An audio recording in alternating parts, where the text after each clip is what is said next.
My name's Chris Schimer. I have 5 locations now in the Pennsylvania area outside of Philadelphia. First reached out to the brand, connected with the brand in January 2020, and I've grown to 5 locations since then. I found Capriotti's by eating Capriotti's. I worked in a little town called Westchester, and there's a Capriotti's right down the street. First started having food for lunch there.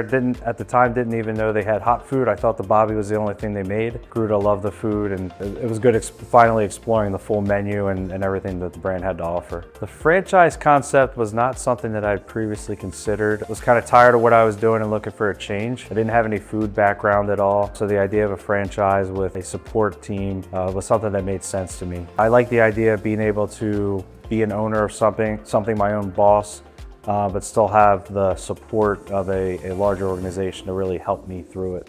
With Capriotti's, it really started with the initial interview that everybody had as a group with the whole franchise, all the corporate staff. When I looked at other franchises, what it took to get involved and what their support teams look like, it just didn't seem like it came close to what I was going to get if I were to join the Capriotti's team. And that's what ultimately made me join the Capriotti's family, in addition to the awesome food. Being a business owner, I really thought it would give me a good opportunity to get rooted in the communities that I was operating my stores. That's really my goal. I think that Capriotti's obviously has the menu and the quality food, and it's really how do you take that and impact the community that you're opening the stores in, whether it's employing people in the community, reaching out to organizations.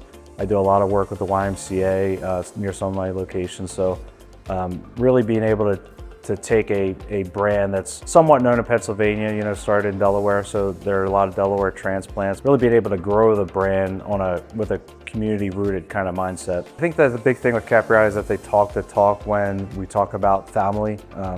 That's one of the things that I worked for a long time in a different industry and never had that feel of family. Just kind of felt like you're working a job. But it does feel like you're part of a family and that everybody has your best interest in mind and really want you to be successful. That's something that I've valued since I've been a part of the brand.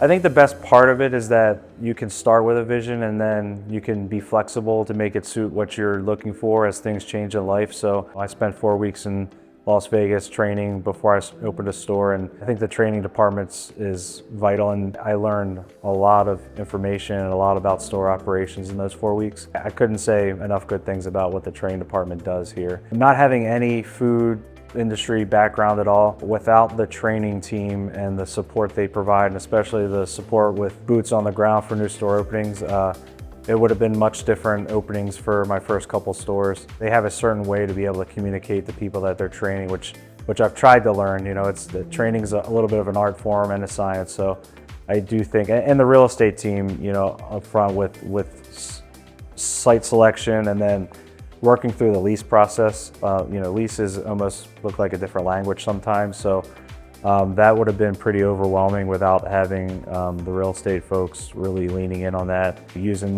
both their knowledge and experience along with the tools that they have to really look at a location, dissect it, understand what's good about it, what's maybe not so good about it, and if we think that we can make it a successful place. For me, the sky's the limits. You can, as you keep growing, you kind of need more of a internal support structure, whether it's more people that are kind of over top of the store level helping you. So it's really just determining what you want your business structure to look like. But for me, I'm still looking to move forward with some more stores.